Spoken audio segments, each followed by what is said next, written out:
Welcome to the first ever episode of Rapture and Chill. I'm Brooke, and I am so stoked that you decided to pop in because that means that you're curious too. And I'm really excited to dive into this together.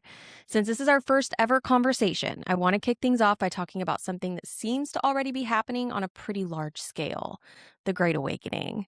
I truly believe that humanity is on the path to enlightenment, and I'm sure that that's hard to imagine considering the world is on fire right now.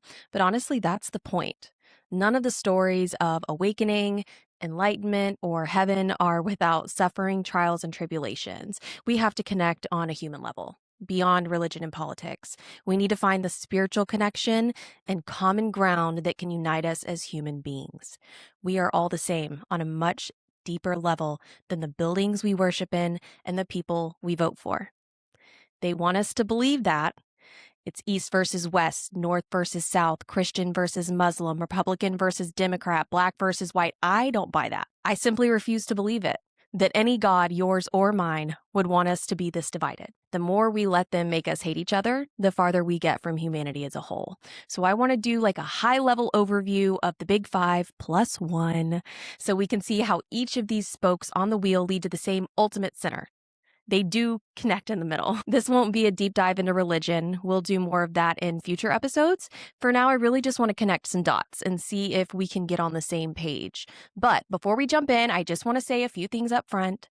This is a conversation, not a debate. So engage by all means, but be mindful of the things that you say. Consider that your words are going to land on a person who has feelings just like you do. Don't be ugly to me or anyone else. That is literally the opposite of what I'm trying to accomplish here. Also, I am not an authority on anything. I just on the journey, and I want to talk it out with you. It seems to me that we're all being faced with a very clear decision. Either wake up so we can collectively fight against the evil that is trying to take over the world, or be complicit by doing nothing and connecting to no one. I'm not here to tell anyone what to believe or to change anyone's minds about who to worship or anything else, but I will be completely upfront with you when I tell you that the only reason I'm even putting myself out here like this is because I feel called to do this. It feels urgent to me, actually, not because I don't think the world is going to end soon, but I do think that we're on the brink of the world as we know it ending. And I would really like to get to the other side of that with all of you. So my ultimate goal is to bring everyone in so we can turn the page together. And this episode is not going to resonate with everyone, not by a long shot, but I hope that at the very least, it can help someone else who is on the journey too, or maybe lost and trying to get here. I promise no matter what your spiritual background or religious background is, other people get it. Other people are feeling that exact same panic because just like you, they can sense that humanity is nearing its breaking point. So just come in with an open mind. It's okay if you don't agree with everything. We're learning. Think of it as planting seeds. It's up to you to water your own mind garden. Your path is personal. It's probably going to be different from mine, but that's the fun of it. So this is episode 1, Wakey Wakey, The Great Awakening.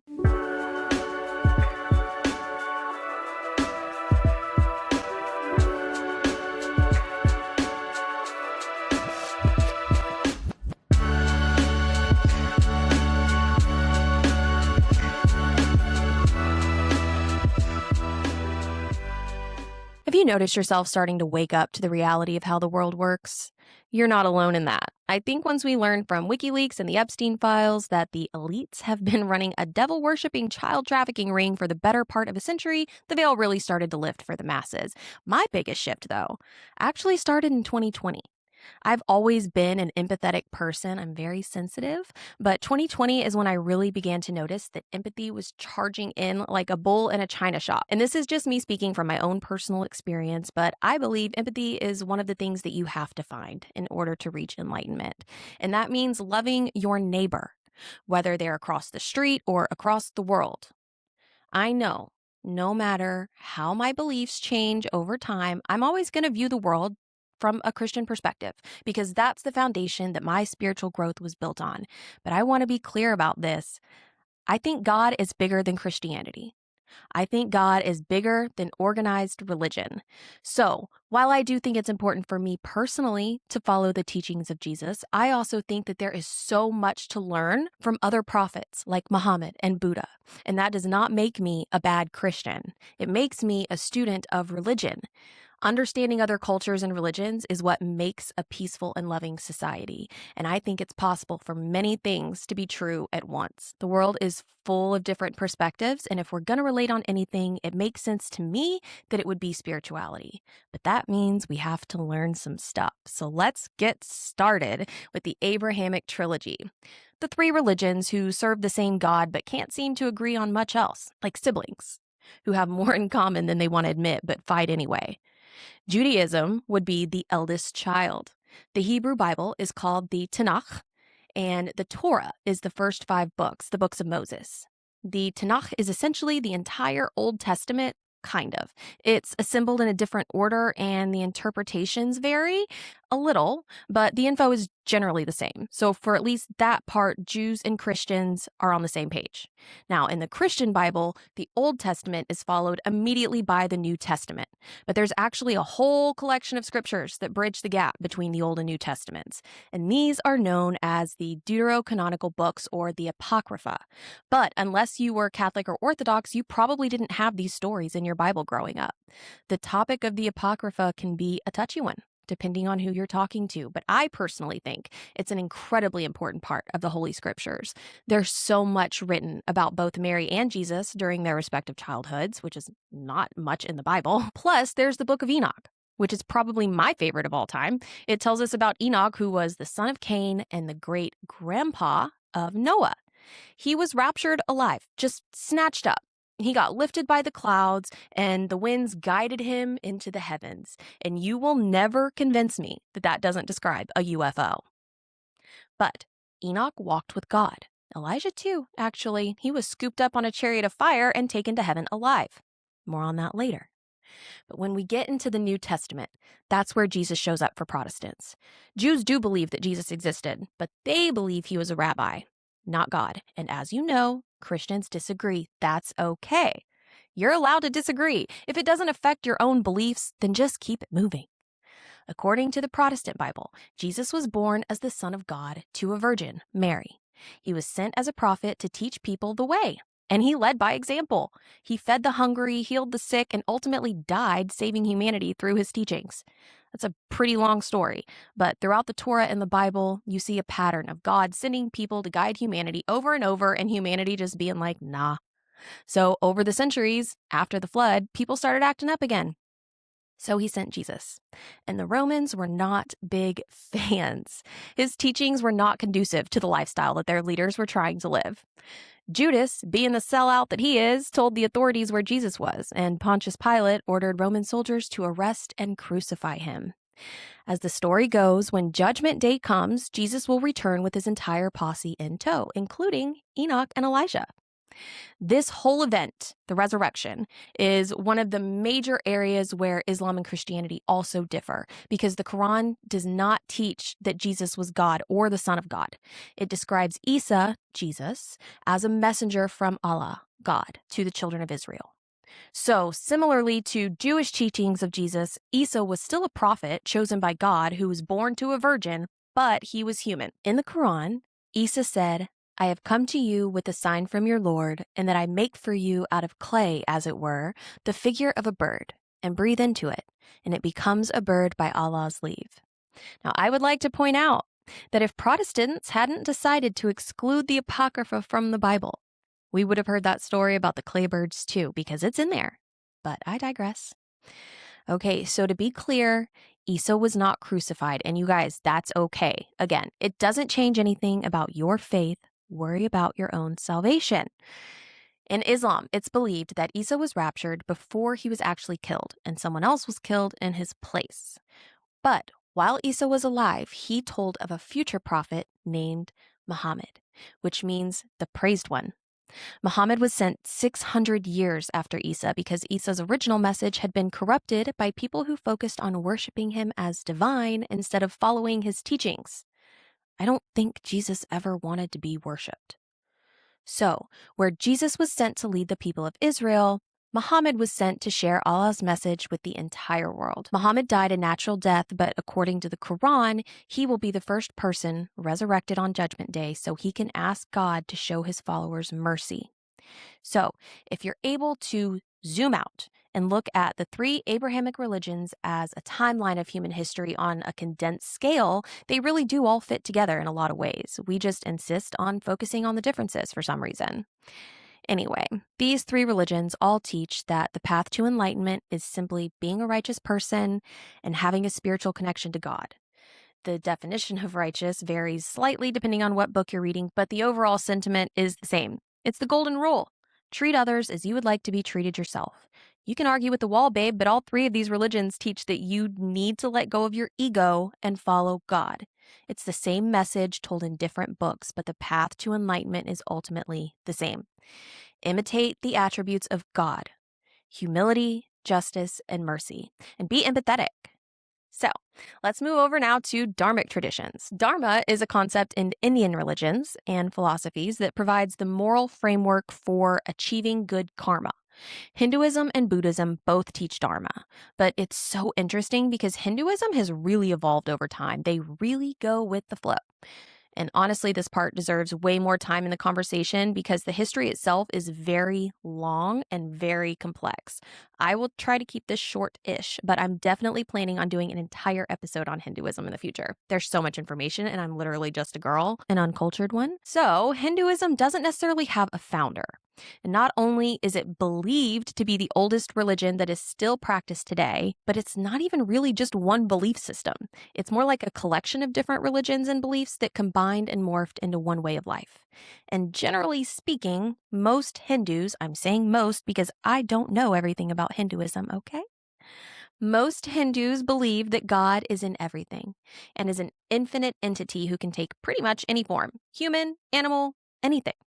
The three main forms are Brahma, the creator, Vishnu, the preserver, and Shiva, the destroyer. Now, just pause for a second. I want you to think of how other creator gods, maybe our Christian God, preserved, destroyed, and created on a loop, right?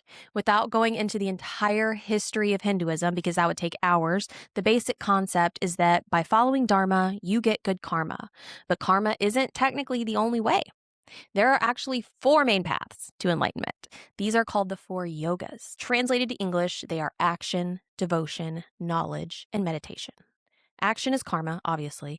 The reason there are four paths, though, is that humans are far too complex for a one-size-fits-all solution. So depending on your own personality and temperament, you may be someone who dedicates their life to service.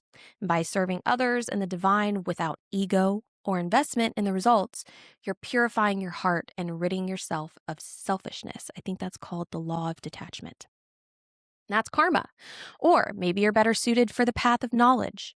By studying scriptures and exploring your own human nature and using reason, you would be able to see beyond human ego into your true nature of being connected to the divine. This one is actually considered the most difficult path because it requires a very sharp analytical mind.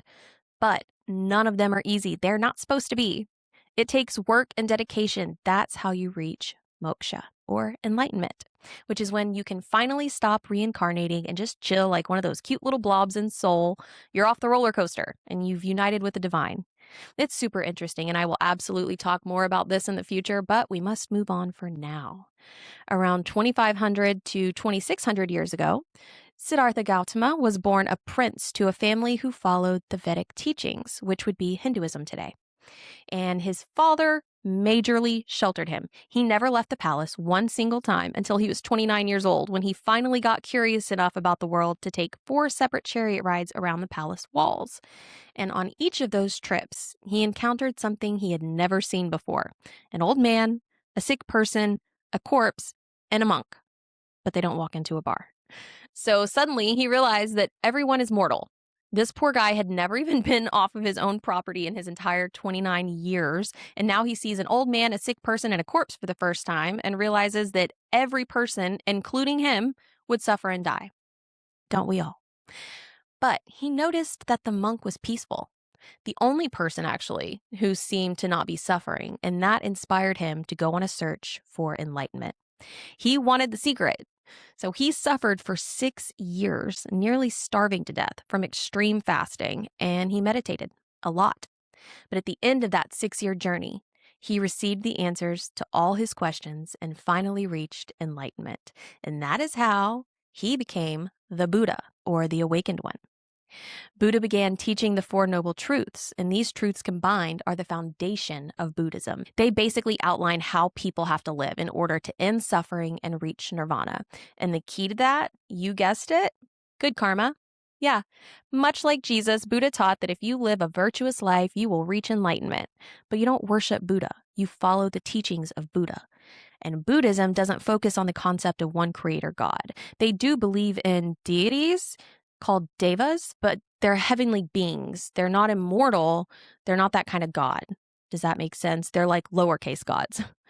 Anyway, within the Four Noble Truths is the Noble Eightfold Path, and that is the key. Following this path will allow you to gradually replace bad habits with good habits. Through a combination of good deeds, meditation, and wisdom, you will eventually become enlightened, so you can reach that full awakening. Okay, guys, so far so good. Are you seeing how even if your neighbor might follow a different religion, you can still have so much in common spiritually? Let's continue. As pretty much all of the world knows, America isn't exactly renowned for being super tolerant of different cultures in the year 2026. So while I'm sure that many of you watching are familiar with everything I've already discussed in this episode, I'd be willing to bet that a good chunk of Americans aren't. So I want to push the boundary just a little bit for that specific chunk, okay? Again, keep in mind, discussing this stuff is not going to eternally damn your soul. It's called Rapture and Chill, babe, not Rapture at the Disco. We're learning, we're loving, we listen and we don't judge. Okay, so Zoroastrianism. Have you heard of this? Because if you haven't, you are in for a treat. It's fascinating. I'm not going to go into a ton of minute details on this one because I do plan on making a whole episode about this later, but I still want to talk about it because honestly, it's tea. Zoroastrianism is one of the oldest religions that's still practiced today, monotheistic, not polytheistic. We're talking like 3,000 plus years old. It originated in ancient Persia, which of course is modern-day Iran, and was founded by a prophet named Zoroaster. His family practiced a polytheistic religion, which was kind of like Hinduism, but apparently not Hinduism, ? When Zoroaster was 30 years old, he was doing a ritual in a river, and he received a divine vision of Ahura Mazda. And Ahura Mazda was like, hey, your little god friends are cute, but I'm the one true God. I know. So he spent decades after that preaching against polytheistic traditions like the religion his family practiced. I told you it was tea. Okay, so he taught the concept of good versus evil, moral duality with one supreme God. The only path to enlightenment in Zoroastrianism is the path of Asha, or truth and righteousness. By choosing truth and order over lies and chaos, you become almost like a co-worker of God because you're helping to restore the universe to its original perfect state.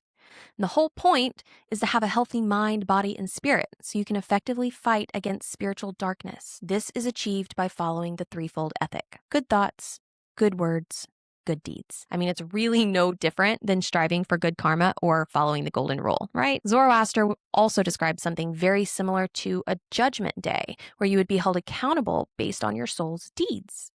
There's even a savior and a resurrection. Zoroastrian priests are called magi. They studied astrology and astronomy both as legitimate science and used the stars to navigate and create calendars. And get this, the three wise men who visited baby Jesus, Zoroastrian priests, magi. There's so much overlap. Like in the Venn diagram of the biggest or oldest religions, Zoroastrianism and the Abrahamic religions, honestly, even Hinduism and Buddhism, they all overlap a lot, in my opinion. But what do I know?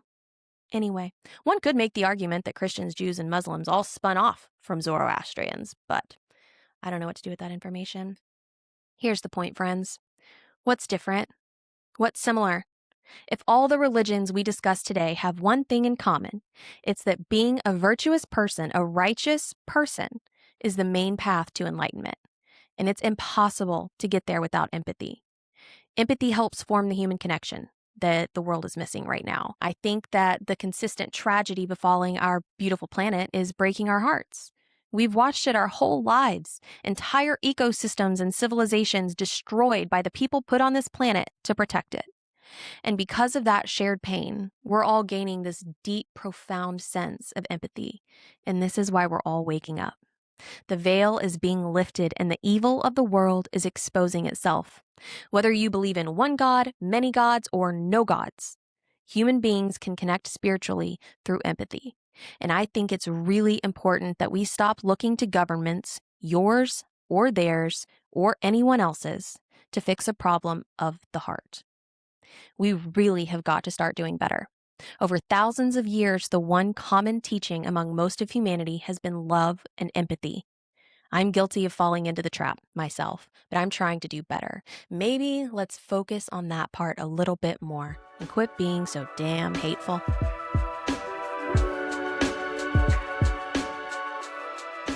Wow. I can't believe I just finished my first episode. I really hope you enjoyed this and found it informative and interesting. I think the subjects of theology and philosophy are so fascinating, and I really desperately need the world to freaking wake up because I'm tired of living in this weirdo matrix. Who's driving this bus?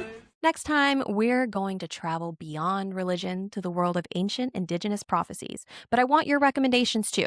What would you like to see discussed in future episodes? Put your suggestions in the comments and make sure you subscribe to the channel and follow the podcast on Instagram to keep up with the conversation. Hey, wake up! But until next time, just rapture and chill.